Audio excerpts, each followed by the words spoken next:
Share बाजारों में सितंबर के आखिरी में बने पीक के बाद ऐसी गिरावट आई कि अच्छे के पसीने छूट गए। नवंबर में अब तक देखें तो बाजार में करीब 10% नीचे आ चुका है। इन्वेस्टर्स डरे हुए हैं और इस मार्केट में क्या किया जाए किसी को समझ नहीं आ रहा है। बाजार की इस गिरावट में हालांकि म्यूचुअल फंड की क्या रणनीति है और ये इन्वेस्टर्स के लिए मददगार साबित हो सकती है, इस रिपोर्ट में हम आपको बताएंगे इस पूरे मसले की बात। नमस्कार, मैं हूं शौर्य और आप देख रहे हैं मनी 9 और ये है मनी 9 की खास रिपोर्ट। असल में म्यूचुअल फंड्स ने शायद बाजार में आने वाली बड़ी गिरावट को पहले ही भांप लिया था। आंकड़े बताते हैं कि शायद इसी वजह से अक्टूबर में म्यूचुअल फंड हाउसेस ने 1.8 लाख करोड़ के कैश पर बैठे हुए हैं, यानी इतनी भारी पूंजी इन फंड हाउसेस ने बाजारों में लगाई ही नहीं। ये रकम इन फंड हाउसेस के टोटल AUM की 5.05% बैठती है। इतना ही नहीं, आप अगर सितंबर के आंकड़े देखेंगे तो भी आपको कुछ ऐसा ही ट्रेंड दिखेगा। सितंबर में म्यूचुअल फंड्स ने 1.86 लाख करोड़ रुपए की कैश होल्डिंग पर बैठे थे, तब ये इनकी टोटल AUM का 5.02% था। ऐसे में परसेंटेज के हिसाब से देखें तो अक्टूबर में म्यूचुअल फंड्स के पास कैश बढ़ा है। अक्टूबर में इक्विटी म्यूचुअल फंड्स का कुल AUM 35.72 लाख करोड़ रहा है। इन आंकड़ों को और गहराई से देखें तो पता चलता है कि करीब 5 म्यूचुअल फंड्स के पास अक्टूबर में 10,000 करोड़ रुपए से भी ज़्यादा का कैश होल्डिंग है और 43 म्यूचुअल फंड्स में से SBI म्यूचुअल फंड्स के पास सबसे ज़्यादा कैश होल्डिंग है। SBI MF के पास अक्टूबर में 31,126 करोड़ नकदी है, जो कि इसके कुल AUM का 4.46% बैठता है। SBI MF AUM के हिसाब से देश का सबसे बड़ा फंड हाउस है और अक्टूबर में इसका इक्विटी AUM 6.66 लाख करोड़ रुपए पर था। इस तरह से ICICI प्रूडेंशियल म्यूचुअल फंड के पास अक्टूबर में 27,217 करोड़ रुपए की नकदी थी, जो कि कुल AUM का 6.9% था।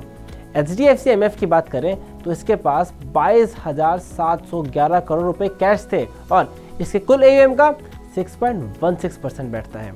HDFC MF का इक्विटी AUM 3.45 लाख करोड़ रुपए था।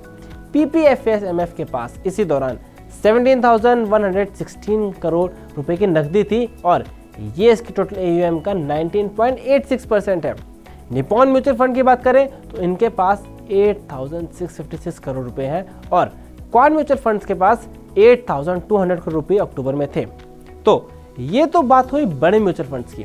इसके अलावा 16 MF हैं जिनके पास 500 करोड़ रुपए से कम का कैश था, जबकि 9 MF ऐसे हैं जिनके पास 100 करोड़ रुपए से कम कैश नकदी मौजूद है। ये इनकी टोटल AUM का 7.18% बैठता है। हालांकि फंड अपने पोर्टफोलियो का एक हिस्सा कैश के तौर पर रखते हैं ताकि वे रिडेम्पशन के दौरान लोगों को पैसा चुका सकें। इसकी वजह से ये भी होता है कि बाजार में कोई बड़ा मौका आता है तो वे खरीदारी कर सकें। कैश रखने की एक वजह यह भी हो सकती है कि फंड्स के बाजार में उचित वैल्यू पर शेयर नहीं मिल रहा हो और इस वजह से वह बाजार से दूर बनाए हुए हों। मौजूदा वक्त में भी ऐसा ही कुछ लग रहा है, जहां मार्केट में गिरावट के चलते म्यूचुअल फंड एक सतर्कता भरा रुख अपनाने को दिख रहे हैं। म्यूचुअल फंड शायद इस वक्त बाजार में गिरावट को थमता हुआ देखना चाहते हैं और उसके बाद ही बाजार में नए निवेश करना चाहेंगे। इसके पीछे की एक और वजह भी समझना जरूरी है। बीते एक महीने में सभी इक्विटी फंड कैटेगरीज में म्यूचुअल फंड्स को नेगेटिव रिटर्न मिला है, यानी इन्वेस्टर्स को नेगेटिव रिटर्न मिला है।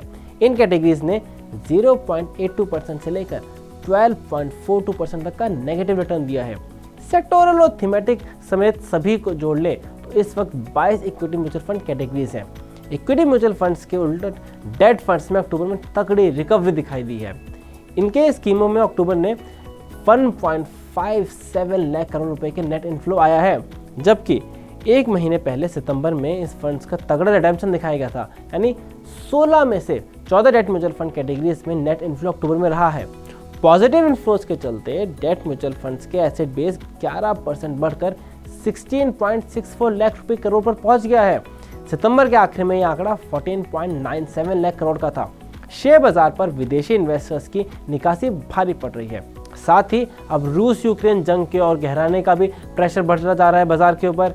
इन तमाम फैक्टर्स ने म्यूचुअल फंड्स को अपनी स्ट्रेटेजी में बड़े बदलाव करने पर मजबूर कर दिया है। आने वाले कुछ दिनों में बाजार क्या करवट लेता है और इस हिसाब से म्यूचुअल फंड्स का एक्शन देखने को मिलेगा, इस पर सबकी नज़र बनी रहेगी।